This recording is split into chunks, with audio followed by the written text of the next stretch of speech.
আসসালামু আলাইকুম। গতকালকে আগে আমার একটা ভাই কমেন্ট করছিলেন যে ভাই আপনার গাভীটা বিস্তারিত কি, গাভীটার কতটুকু দুধ হয়, কত টাকা দিয়ে কিনছিলেন, এটা আজকে বিস্তারিত আপনাদের সাথে আলোচনা করব। আমি কি কি লক্ষণ দেখে গরু কিনছিলাম এবং আলহামদুলিল্লাহ এই পর্যন্ত আমি যে কয়টা গাভী আমার মানে কিনছি, কাউকে কিনা দিছি, সবগুলো আমার যে টার্গেটগুলো ওই টার্গেটের মধ্যে আছে। এই গাভীটা কেনার সময় আমি টার্গেট করছিলাম সকালে 12 কেজি দুধ হইব আর বিকেলে 6 কেজি। আলহামদুলিল্লাহ আমার সকালে 11 কেজি দুধ হয়েছে, বিকেলে আপনার 6 কেজি। তাতে আমি 2 বেলায় 18 কেজি দুধ ধরছিলাম, 2 বেলায় 17 কেজি দুধ এই গাভীটার আইছে। কী কী লক্ষণ দেখে কিনছিলাম এটা একটা আবার আপনাদের সাথে প্রকাশ করি।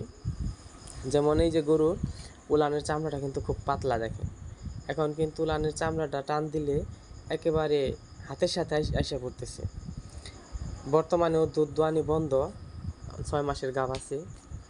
এইদিকে আমি গলাটা খুব চিকন এবং গলার মধ্যে কোনো কম্বল থাকবে না, যেগুলো ভালো ফ্রিজিয়ান ওই গরুগুলা গলায় কোনো সময় কম্বল থাকবে না, শরীরের চামড়া থাকবো ঢিলা ঢালা, কানগুলা থাকবো পান পাতার মতো গোল গোল, চোখগুলা থাকবো বড় বড় এবং থুতাগুলো থাকবো খাটা, ঠিক আছে। এবং পিঠের যে হাড়গুলো এগুলো থাকবো স্টেজ, একেবারে মানে ঢালগুলো থাকবে না। আচ্ছা, যদিও আমার এটা হালকা একটু আছে, আমি বলবো না এটা 100% ফ্রিজিয়ান, হয়তো 10-20% কম থাকতে পারে। তারপরে আলহামদুলিল্লাহ 17 কেজি দুধ হয়েছে, আমি পাইছি ভালো ফ্রিজিয়ান যেটুকু দেখে আমি কিনছিলাম। আমার টার্গেটই পড়ছে, 18 কেজি টার্গেট করছিলাম, 17 কেজি দুধ পাইছি আলহামদুলিল্লাহ। আল্লাহ পাক যথেষ্ট দিছি।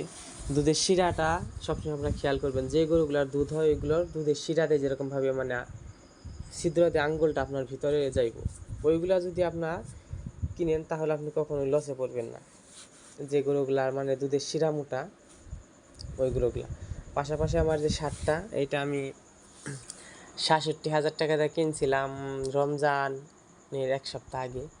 এখন আলহামদুলিল্লাহ 1,20,000 মতো হয়তো যাইব, এরকম যাইতে পারে আমার আনুমানিক ধারণা। যদিও আমি ষাঁড় গরু মোটা তাজা করি না, আমার গাভীর সেক্টর ডেইরি খামার, তারপরেও একটা পছন্দ হয়েছিল যার কারণে আমি গাভীটা কিনে আনা হয়েছিল আমার। সবাই দোয়া করবেন। আর এদিকে হচ্ছে আপনাদেরকে একটা কথা বলি যে